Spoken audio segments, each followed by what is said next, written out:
नासमझी हैवानियत और अमानवीयता की एक ऐसी कहानी मैं आपको सुनाने जा रहा हूं जिसे सुनकर आप सोचने पर मजबूर हो जाएंगे कि हमारे देश का भविष्य जो बच्चे हैं वो किस दिशा में जा रहे हैं और देश की दशा क्या होने वाली है। आज एक ऐसे नाबालिग बच्चे की कहानी मैं आपको सुनाने जा रहा हूं जिसने अपनी ही 45 वर्षीय मकान मालकिन की बेरहमी से हत्या कर दी।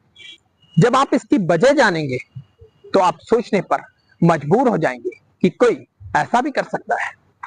जय जय जय श्री राम, सत श्री अकाल, जोहार, आदाब, नमस्कार। मेरा नाम है पंकज जैन। आप देखना शुरू कर चुके हैं द क्राइम फोकस। आपके अपने चैनल में आपका स्वागत है। शाम के 7:30 बजने को है और जुर्म की सनसनीखेज कहानियों का जो सिलसिला है वो बदस्तूर जारी है। उम्मीद करते हैं आप सभी स्वस्थ और मस्त होंगे।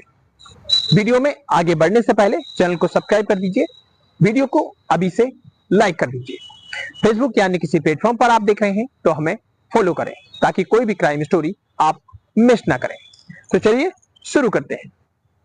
आज की जो कहानी मैं आपको सुनाने जा रहा हूं ये राजस्थान की राजधानी जयपुर से है। यहाँ के गोनेर इलाके के गौरव वाटिका में एक कारोबारी सतीश चंद्र शर्मा रहा करते हैं। शनिवार यानी कि जो बीता शनिवार है 20 जुलाई 2024 की बात है। करीब शाम का वक्त था। इनका लड़का मौसम शर्मा घर में जैसे ही दाखिल होता है तो देखता है कि घर में खून बिखरा पड़ा है, जिसे देखकर ये बेचैन हो जाता है, परेशान हो जाता है। इसी बीच इसकी नजर पलंग के नीचे पड़ी चादर में लपटी हुई लहूलुहान अपनी मां मंजू शर्मा पर पड़ती है और इसके मुंह से चीख निकल जाती है। इसकी चीख पुकार सुनकर मोहल्ले पड़ोस के लोग इकट्ठा होते हैं और वो इसे आनंद फानंद में अस्पताल पहुंचाते हैं। ऐसे में इस अस्पताल के डॉक्टर्स इसे मृत घोषित कर देते हैं। अब सूचना मिलने पर पुलिस पहुंचती है, मामले की जांच पड़ताल करती है, सीसीटीवी खंगाले जाते हैं तो एक नाबालिग 17 वर्षीय लड़का पुलिस को संदिग्ध नजर आता है। पुलिस बिना किसी देरी के इसे उठा लेती है। अब इससे सख्ती से पूछताछ की जाती है तो ये पुलिस को जो कहानी बताता है आप सुनेंगे तो आपके रोंगटे खड़े हो जाएंगे। दरअसल ये जो मृतिका मंजू शर्मा है, इनके मकान में ऊपरी माले पर दौसा निवासी श्रीकांत किराए से रहा करते हैं। बीते 3 वर्षों से किराए से रहते हैं। इनके साथ में इनकी मां और इनकी पत्नी भी रहा करती है। अब इनका एक 17 वर्षीय भांजा है जो इनके घर में अक्सर आया जाया करता है। इस भांजे ने क्राइम पेट्रोल देखकर इस मकान मालकिन को यानी कि मंजू शर्मा को ठिकाने लगाने की योजना बनाई। इसके लिए बाकायदा ये बाजार से एक धारदार चाकू लेकर आता है और मौके की तलाश में बैठा हुआ है। 20 जुलाई शनिवार को दोपहर का करीब 1:30 बज रहा होगा जब इनका पति काम पर जा चुका था, बेटा मौसम शर्मा भी किसी काम से बाहर गया हुआ था। तभी ये घर में दाखिल होता है और मंजू शर्मा पर ताबड़तोड़ चाकू से हमला शुरू कर देता है। ये मंजू शर्मा को चीखने और चिल्लाने का भी मौका नहीं देता है। लगातार 42 बार उसके सीने और पेट पर करता है जिससे वो तड़पड़ाती रहती है और ये वहां से निकलकर अपने घर पहुंच जाता है। घर यानी उसी मकान का पहला माला जिसमें इसके मामा रहा करते हैं। वहां जैसे ही ये जाता है तो उसकी जो नानी है इसके कपड़ों पर खून के निशान देखकर ये कहती हैं कि खून के निशान तेरे कपड़ों पर कहां से आए। तो ये थोड़ा सा शक पका जाता है, लेकिन अगले ही पल ये नानी को ये कहता है कि मैंने एक सांप को मार दिया है। लेकिन नानी को ये बात हजम नहीं होती है और वो इससे गहराई से पूछताछ करने लग जाती है।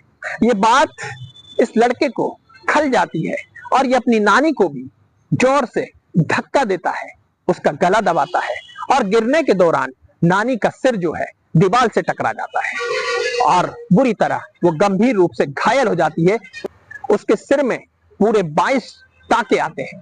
अब सवाल उठता है कि इस नाबालिग लड़के ने मंजू शर्मा यानी इसकी मकान मालकिन की हत्या क्यों की, इसका क्या मकसद था। तो पुलिस जांच में जो सामने आया है वो हैरान करने वाला है। दरअसल ये जो लड़का है रात बिरात घर में जाया करता था, जिससे जो मंजू शर्मा है वो इसे पसंद नहीं करती थी। उसे इसकी जो हरकतें हैं वो संदिग्ध नजर आती थी और देर रात घर पहुंचने से वो कहीं ना कहीं परेशान हुआ करती थी और इस पर रोक टोक करना शुरू कर देती है। बस यही रोक टोक इस लड़के को खल जाती है और वो क्राइम पेट्रोल देखकर इसे ठिकाने लगाने का मन बना लेता है और बाजार से चाकू लेकर आता है। अब ये सोचता है कि क्यों ना इसे सबक भी मिल जाएगा और मैं घर में लूट करके मौज भी उड़ा लूंगा।